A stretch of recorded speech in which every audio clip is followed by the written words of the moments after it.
IFC. Holy shit, am I right? Yeah. My name is Xero Gravity. I'm a media personality and entertainment host of all the things under your bed that go bump in the night here in New York City. And I know you. I know my community very well. Okay, and if there's one thing that will get my people out the house on a Monday night is body horror. Is that correct? Yeah. That's exactly what I thought.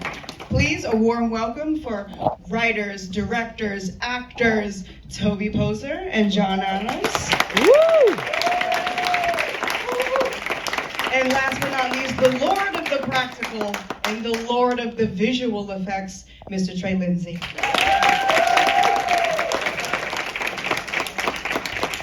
All right.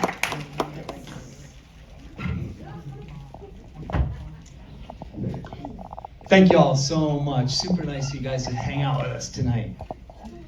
I know you're wondering what's in the briefcase. We're gonna talk about it in a second, okay? Don't just stay seated. Don't stay seated. Well, Don't we'd like all the men to come up front. Spoilers, baby, spoilers.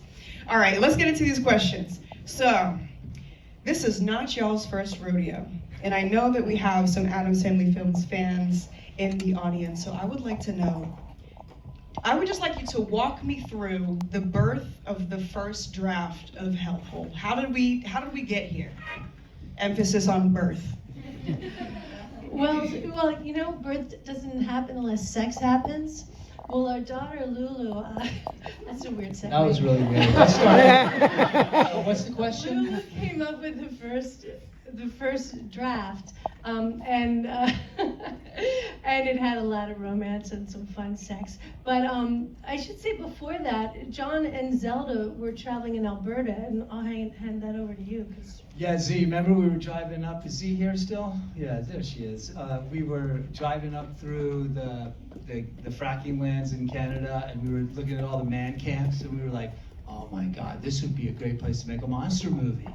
And then we were like talking about the monster, what kind of monster we would have, and then we were like, well, where would the monster hide?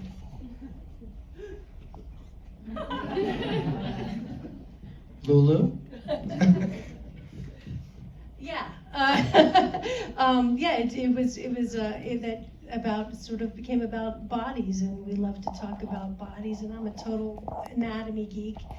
So we thought we would make a story about bodies and holes and how they're penetrated.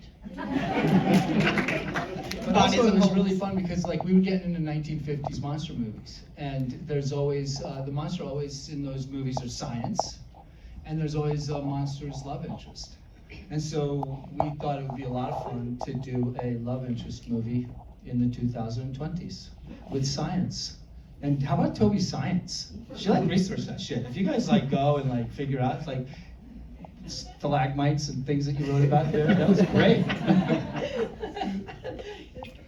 I love it. And Trey, I say this from the kindest part of my heart, but you must be a fucked up dude. Okay? And I feel it in your art. Okay? But Hellhole, it's home to flesh explosions and dripping tentacles that exist way out of the way of the reality that we exist in. So I would like to know, how much creative freedom did you have on this project?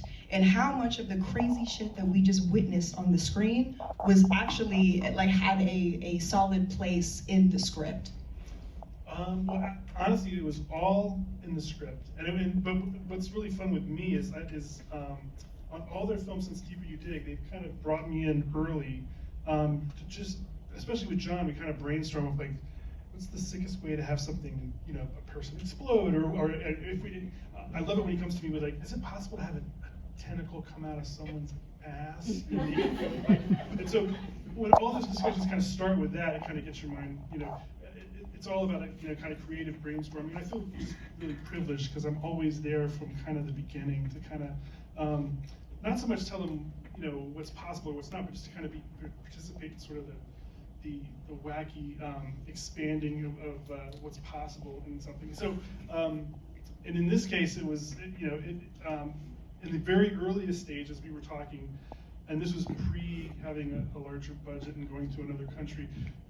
I remember one of the earliest conversations I had with John was like, we had seen video of like a dog in his Halloween costume with little spider legs on him and running up and chasing people on like a college campus. So we were like, if we made those like really realistic spider legs, could we just get a dog to run through the woods and make it like a tentacle monster? And We wrote an email to the producers immediately. Yeah. We figured it out. Yeah. We just need a dog in this costume that you can get at Halloween, Spirit Halloween. Yeah, and it's so funny because like so much of the stuff kind of starts from a place like that, and it ends up being becoming more complicated and dynamic and exciting. But it always starts with like what can we kind of pull together that we have in our garage, and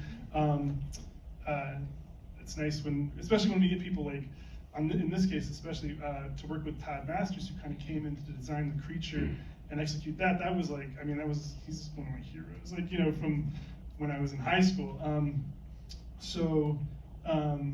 Yeah, just kind of being there from the beginning and watching it all take shape. I didn't have any say in the script or anything, but it was always about like just those kind of brainstorms, like what's the sickest way to have this particular thing happen. So that's I was a great place right. to start. Yeah, You're a fucked up guy. Yeah. Do you mind opening up that Yes. briefcase? Show the people what you got inside. Y'all were not ready. So I brought. I was trying to think of some stuff to bring from the piece, and so this movie obviously was all about tentacles, and so one of the great things that Todd did for me was he manufactured at his studio these beautiful tentacles. So every time you see a tentacle come out of an orifice, rather than do computer graphics, which I don't consider myself a computer graphics, we did them all stop motion. So we created these just wonderfully, a one frame at a time animation of these great little tentacles, and there's tons of them. I made a couple of my own that were not as polished as his, but they kind of looked like inside out intestines, I guess, which we ended up using a lot because they were just kind of gross. He didn't make them, he had them in his top drawer. So I just thought I'd bring some of those. We also have larger scale tentacles. I had this was a tentacle, like we have all kinds of tentacles. But I guess the one thing that I really wanted to show, because this was the piece I was most excited about, was when we first started talking about the monster. Todd had designed this beautiful monster, showed its drawing of like this is what it looked like. Then he had a studio create this beautiful full-scale sculpture. They created two versions of the monster. One was an animatronic, which had cable controls to kind of make all the tentacles move, and then another one was just a silicone hand puppet that we could kind of like throw on people's faces, and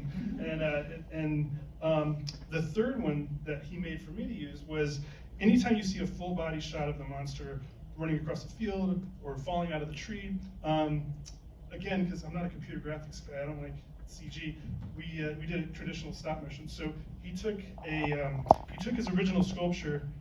I hope I'm not getting too technical. He took his original sculpture.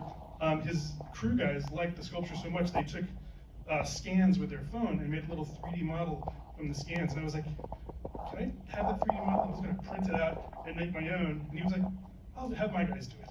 And they made this beautiful stop motion model that is exactly a duplicate of the full scale creature because it's a scan of their full scale sculpture. And Wow. so this little guy, this is what we animated for pretty much any instance that you saw him running around. We had the full scale puppet in Serbia, but ironically the puppet was so big we didn't really have a green screen big enough to kind of keep it contained so I could get all of his legs in the shot. So that's when we kind of said, maybe if we make a little tiny one, I'll have more control. And it ended up being great because we kind of, one of the films we kind of referenced, John and I, when we were talking about effects, was like the original Alien. So it was a chance to kind of do our version of the face hugger, skittering across the ground. And having it as a miniature, we can also play with the scale. So sometimes it's big enough to explode out of a horse, and sometimes it's tiny enough to slide up your pant leg. So doing it with a miniature was kind of the best solution for that. Oh, that's fantastic. That's absolutely fucking fantastic. Can I just something real fast? Is Seeger here? Seeger. Okay, so we actually have one of the Hellhole's producers and puppeteers of the monster, Seeger, who would wear this sock, and do so much of the puppeteering. And so, thank you, Seeger. And we would dig Thank you, a Seeger. deep hole. We would dig a deep hole, and Seeger would climb in the deep hole, and basically put the big monster, which must have weighed like what, 50 pounds? About 50 pounds, and he could get in this monster and do so like in the very beginning of the movie when you see the kind of monster jump and the horse explosion and there's the leftover monster, that's Seeger in a pit with his head in there like, fuck this! And he did a great job. Folks, that's how you make a monster movie. Get in the suit. That's how you make a monster movie. Excellent. All right, so if you are familiar with the art of the Adams, you should all know that it's always a family affair. I mean that in the literal sense, they are literally a family.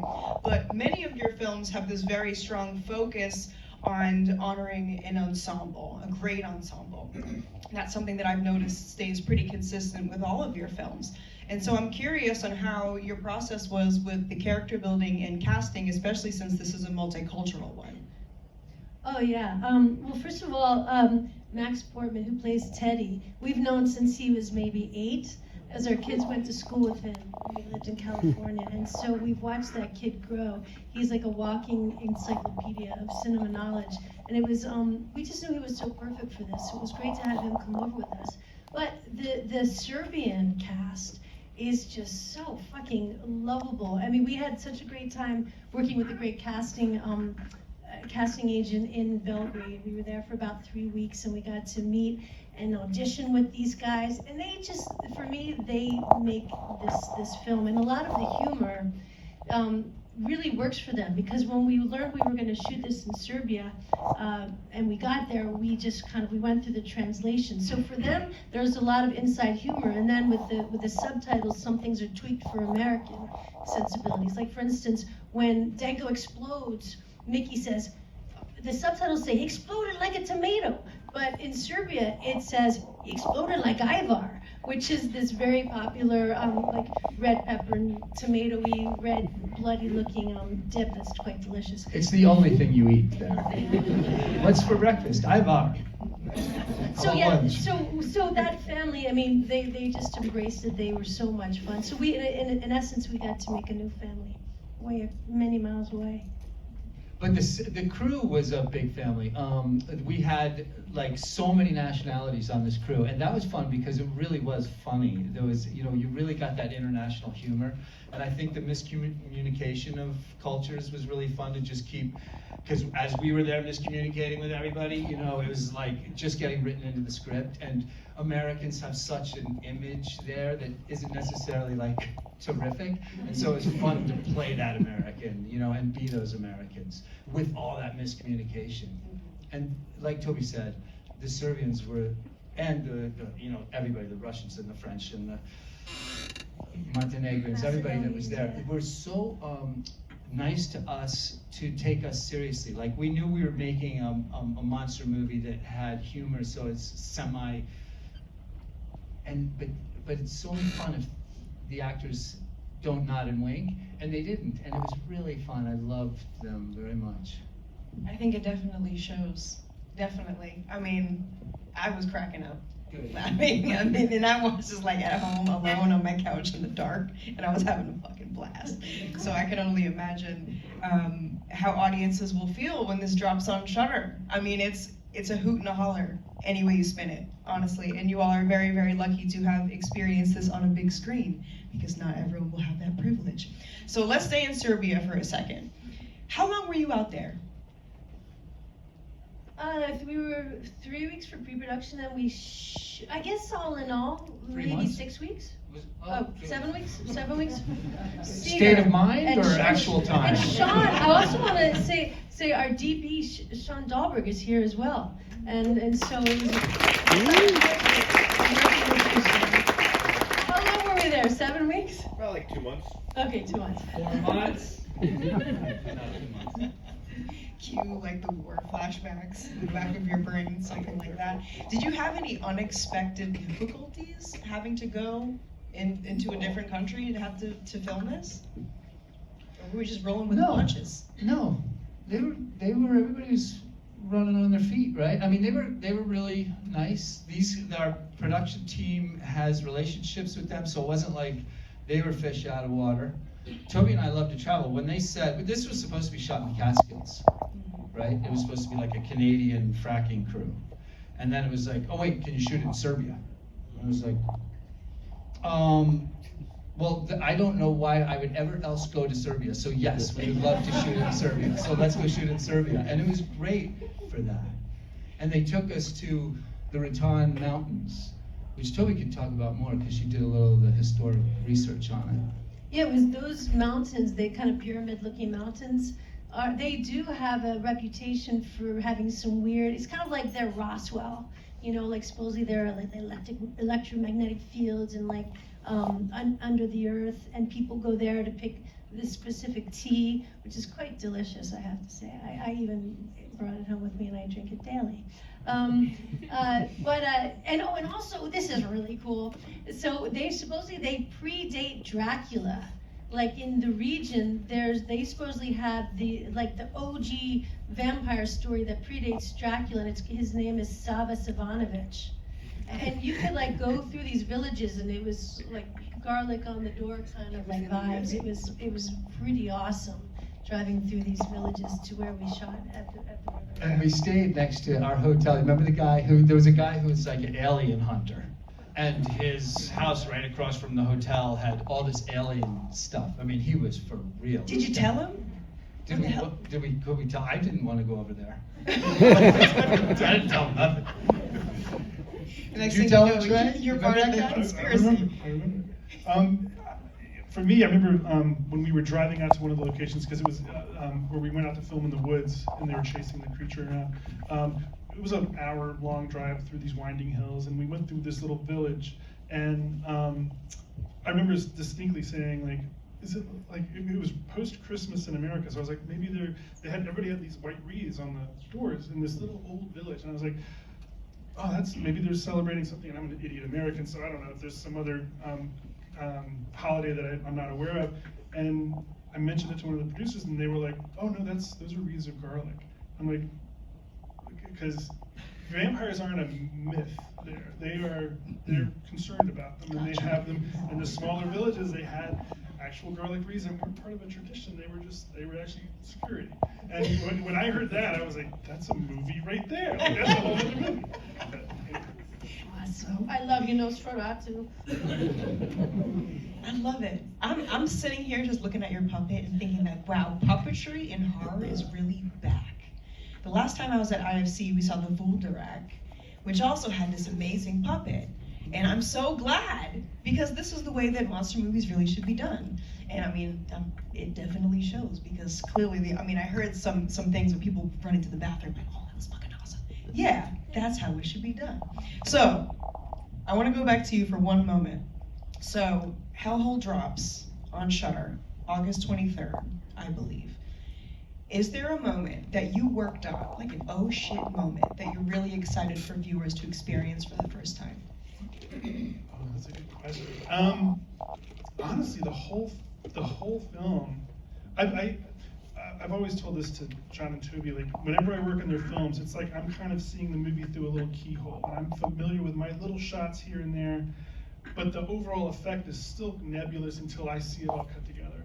And it's nice because John's very generous as he edits. He's sending me whole scenes of like how it all works. But again, I'm seeing them in pieces. So I mean, for me, the biggest excitement is kind of going along for the whole ride and having an audience see it from beginning to end. And plus, it's just nice when my friends knew that I vanished to Serbia for a month in December a year ago. So now this is what I did for a month. So I don't know if there's one particular shot, but I just love the fact that the whole story's out there, and it's just awesome.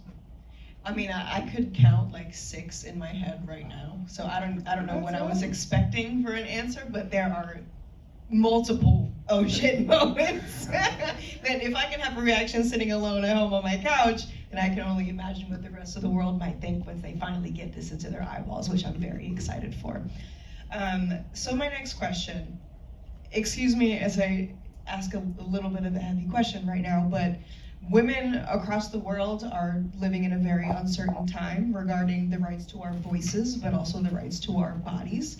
And Hellhole really illustrated that very aggressively, but also illustrated the systemic aggression of it all. And really, at the end of the day, you mix that with the totally fucking punk rock soundtrack that you have. The whole thing is just incredibly punk rock, and I'm very proud of it. So my question for you, Toby, is as a woman, as a mother, and as a force in the horror filmmaking industry, what would you hope that viewers would take away after their first watches of Hellhole?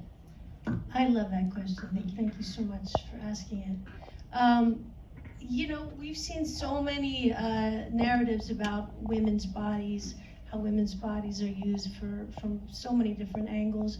In particular, how they're used against their will. So many movies within that context. So for us, it was really interesting to kind of just flip the story and give men's bodies a little attention. And so without having hit people over the head, I would hope that people would just come away and think about that a little bit. It's not something, yeah, it's you know what? I feel like I talk about this a lot. I actually would love to hear John's take, because he's someone who really supports women, and I talk about this all the time, so I'm actually gonna float it over to you because you're a champion. I don't have anything deep to say other than women are in charge of themselves, and that's fucking it, you know. And these men were in charge of themselves when they had their babies. And they panicked. And that's what was fun about it. You know, I don't think this is an easy one. It's for me to talk about it, yeah, it's an easy one, it's fucking easy. Yeah, I mean, especially during when we were writing this, Roe v. Wade, everything was going on with it's being overturned. So it was just a ripe opportunity to talk about this through art, which is what film should be. What we love about art is that we can talk about anything through the lens of horror in particular. I mean, that's what's so beautiful. All of our movies have an autobiographical kind of vein running through them. And in this case, not so much. In particular, Emily, I really wanted to play a woman who has no interest in motherhood whatsoever. That was really important to me, to play a different kind of woman, because I do often play mothers. That's my true story, but that's not everyone's story, and it's certainly not the only story that I'm interested in seeing. So those two things were very important to me that people would think about, and so I hope it kind of runs across their noggin like a slick, slimy tentacle. Oh, I'm sure it will. I'm sure it will, and it will give them nightmares at that. To start the conversations that we need to be having, which we can graciously have because of the subject matter that comes out of our delicious and delectable genre. I also just want to say that there are a lot of women in the audience tonight, and I'm really proud of this film because there's a stigma with women in the industry and in creating a very specific type of product, and this is not that product at all. This is a product that can be loved and appreciated by everyone, and still plant a little bit of a seed in the back of your head, and also just prove to all these losers that women do punk rock horror and they do it very, very well. And we can still say the same things that we've always set out to say from the beginning. So if you are a woman who loves horror, shout out to you. And also, if you are a fan of horror, please just continue to open your wallets, support women filmmakers, buy that Blu-ray if it tickles your fancy, tell your friends about it, tweet the filmmakers and extend the compliment, because I mean, it's a small community, but we really could use all the help that we could get. So thank you. Thank you. So speaking of punk rock though, I need to know a little bit about this soundtrack. I need to know the origins of the soundtrack. Do we have punk rock origins here? We do. Well, I grew up here in New York, so I was hardcore changed my life. I walked into a Black Flag concert and everything changed, and it was great. And my drummer's right here, Hitomi. Beautiful, wonderful Hitomi, amazing Hitomi. Music is a great way to tell a story without talking. And and that's what I love about soundtracks, is you get to, hopefully this soundtrack is saying, we're having a good time, we're having a rebellious good time, you know what I mean? And that's what was so fun about making this soundtrack for this movie, was watching what was going on. And this is the first time I actually wrote music for the visuals. Usually when we make our family movies, we have a band called Hellbender, and me and Z and Lulu and Toby, we write all the music as we're making the movie, because all of them are dancing together. But in this case, I was in Serbia while we were making the movie, so I didn't have any of my shit, so I came home and wrote it. And it was really fun to do that. I really enjoyed that process. It also inspired some of that jumpy edit, that seemed fun to me. And Shudder was nice enough to allow me to do that. They never said, that music sucks, take that out, do something cool. They let me do it, and that was really generous of them. And so thanks for asking that, because I do love punk rock. Has been a force in our lives. It's a lifestyle, baby. Yeah, it is. I have to just throw this in, because again, I've been privy to their process since The Deeper You Dig. And I gotta say that, John and I have had this conversation before, is they don't think of filmmaking, I hope it's okay to speak for you guys, I don't think they see filmmaking as like a job that you go and do. Filmmaking is punk rock, and they treat it as such. And from the same way that they, John is not the type that I imagine sits down with a piece of paper and the little staff lines, and he writes his notes out and figures out what the melody should be and all. He sits down with a guitar in a garage and just rocks until something sounds amazing. And he's like, that's the part.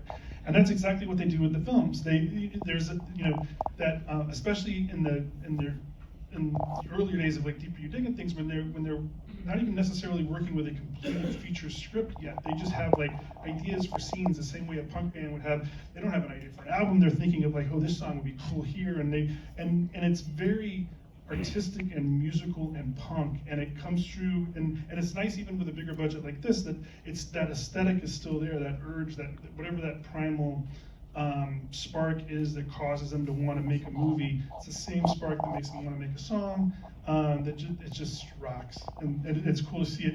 I don't think they see filmmaking as any different than making punk rock music. This guy right here, come on. Again, it's a lifestyle, baby. Are you okay if we open it up to the audience for some questions? Yeah. Does anyone in the audience